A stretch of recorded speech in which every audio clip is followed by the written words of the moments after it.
Olá, minha gente. Espero que todos estejam bem. Gente, para quem está aqui pela primeira vez e ainda não me conhece, eu sou a Cristiane Sena, do canal 50 Mais com Cris. Aqui a gente divide aí as nossas experiências, principalmente nós, moçoilos de 50 anos ou acima. E hoje, então, é mais um vídeo sobre reflexões e eu quero trazer uma reflexão sobre uma viagem mais prática, né? Afinal, nós já estamos aí final do ano, a gente já está com praticamente tudo planejado para quem vai viajar.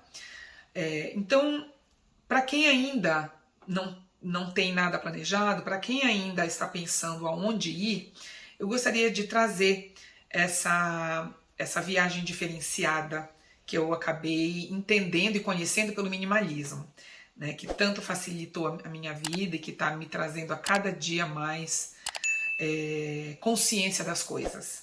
Então vamos lá, se você tem interesse por esse assunto, me dê um like, faça aí os comentários de vocês, se inscreva nesse canal, a gente está indo muito bem. Vamos lá.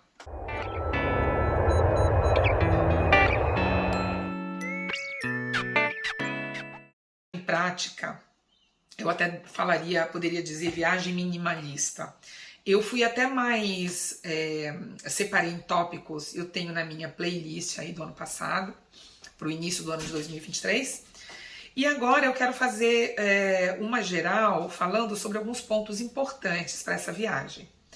Então, por exemplo, uma viagem prática é uma viagem que a gente não tem que enfrentar fila nenhuma, a não ser para trocar ali o ticket para a pessoa do caixa ver a sua passagem e tudo mais. Fora isso, quando a gente chega no nosso destino, nós pegamos a nossa mala e vamos embora. E não tem mais o porquê ficar na fila para pegar outras malas.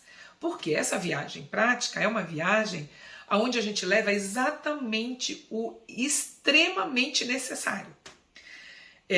Eu ainda não fiz essa viagem com uma mala só. Assim que eu fizer, eu vou trazer. Já fiz uma com menos mala, que antigamente eu viajava com 5 ou 4 malas, né?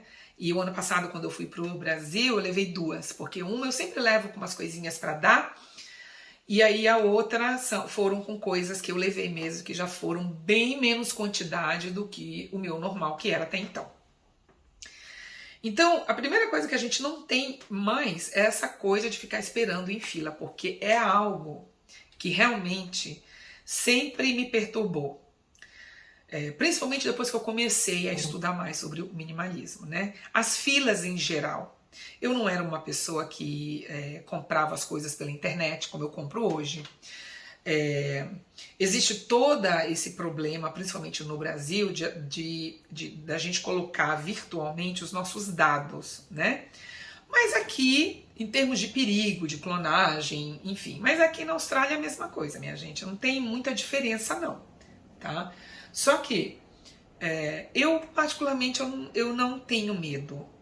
Eu ainda não tive nenhum problema com isso até agora, talvez seja justamente por isso que eu faço. Mas a grande maioria das compras que eu faço, isso já veio também da pandemia, eu procuro pedir pela internet. Mas vamos voltar para a viagem. Para a viagem, quanto menos fila eu, Cris, puder ter daqui para frente na minha vida, vai ter um jeito de eu resolver isso. A segunda coisa é levar menos coisas que, automaticamente, levando menos coisa, nós temos menos riscos de perder ou até da empresa aérea sumir com as malas, como tantos casos eu soube durante a minha vida. Graças a Deus nunca aconteceu de eu perder mala nenhuma, de nenhuma empresa sumir com as minhas malas. Mas, como agora eu quero levar só uma, a que eu for vai estar comigo o tempo todo, então eu não vou correr esse risco mais, né? Terceira coisa, o gasto do dinheiro ele acaba ficando muito mais controlado. Por quê? Para mim, tem mais lógica eu comprar menos coisa para levar e deixar o dinheiro que eu ia gastar aqui, eu junto, levo em dinheiro para o lugar que eu vou e compro lá. Em geral, isso acontece muito para quem está numa situação como eu, que ganha em dólar, né? Então, eu analisando, refletindo e estudando sobre o minimalismo, eles falam isso, né? Que quanto menos você levar em quantidade, você corre corre menos todos esses riscos. E um deles é de ter um gasto mais descontrolado e não tão preciso, né? Então, quando eu levo uma quantidade muito pequena em dinheiro e a outra parte eu levo no meu cartão. O que eu faço no Brasil também, que eu acho que é uma dica legal, ou para qualquer país que você vai, se você tem um amigo ou um membro da família, eu mando durante um ano um dinheiro que eu sei que eu vou gastar lá, eu transfiro direto para uma conta que eu tenho lá. Então, quando eu chego no Brasil, eu tenho um dinheirinho que eu levei em reais mesmo, na minha bolsa, que não é muito, é mais para urgências. Levo uma parte desse dinheiro no cartão e a grande parte do meu dinheiro para usar nas férias já foi depositado no banco lá. Então, quando eu chego lá, eu já tenho esse valor em real. E daí eu até ando, né? Tanto com o meu cartão quanto na minha bolsa, com uma quantidade menor possível. A grande maioria desse valor eu já transferi para um banco lá. E quando eu chego no Brasil, em São Paulo, eu vou nesse banco, eu pego o cartão desse banco e uso, né? E agora vamos falar sobre as diversões. Independentemente do que você vai fazer, né, na sua viagem, na minha vida hoje, eu já cheguei aí para vários grupos de turismo, o que eu acho muito legal para quem nunca fez, né? Até eu entender que se eu for sozinha e eu mesma, quando chego no lugar, for atrás dos lugares bons para visitação, eu faço no meu tempo, eu não preciso ser restrita a nada. Se no dia seguinte tem lá algo que eu fiz a reserva e decidi não ir, ninguém vai ficar com raiva, né? Então, o que não acontece, você vai em grupo. Porque se você vai num grupo turístico, você tem hora para tudo, né? Tem hora para almoçar, tem hora para voltar, tem quantidade de mala para poder levar, então tudo é muito restrito. Agora, eu acho que precisa ver. É que aqui a gente tem uma outra expressão, a gente usa mood. Precisa ver o ânimo da pessoa, né? Tem pessoas que adoram fazer passeios em grupos e que isso não interfere em nada, não é problema para eles. No meu caso, eu já não gosto. Talvez pelo fato de estar com 50 anos, talvez pelo fato de não gostar de ficar presa com as coisas, né? Eu sou meio assim. E eu acho que com a idade a gente vai se livrando de coisas que nos prendem, né? Ora para isso, ora para aquilo, sabe? Seguir toda uma norma. E não, quando eu vou visitar algum lugar, ou quando eu vou especificamente para algo que a diversão seja ou só a natureza, ou realmente visitar uma cidade e ir para os pontos turísticos, primeiro eu já nem vou para os lugares muito populosos.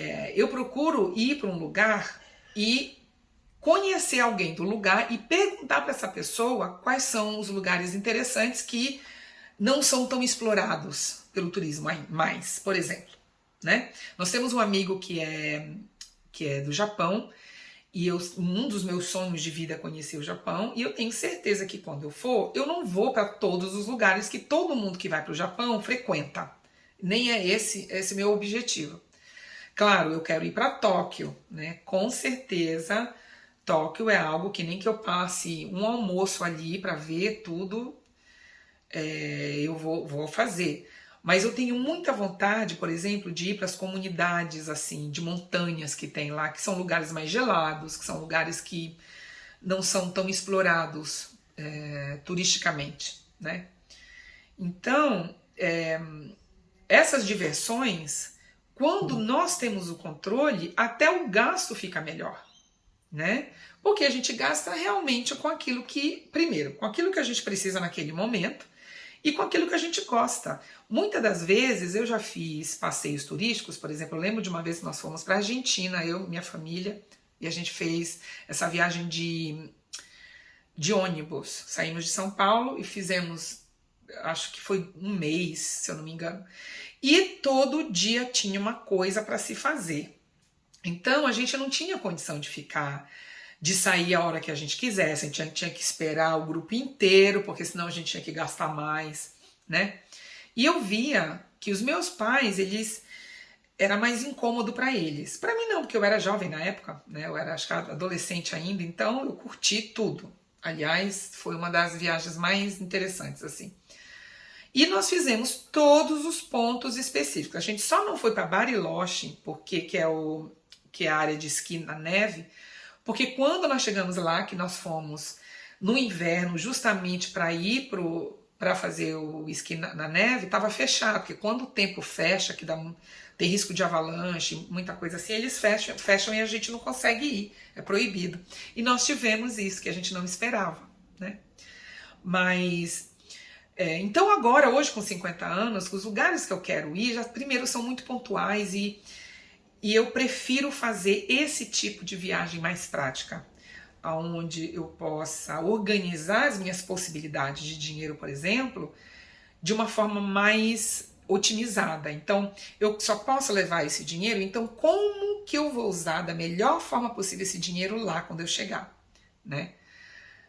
Do que já comprar um passeio antes, e quando eu chego lá eu vejo que tem outras coisas, outros lugares que eu gostaria de ver que não estão incluídas nesse passeio. Então, a gente, aqui, meu marido, a gente prefere não pagar passeios turísticos mais.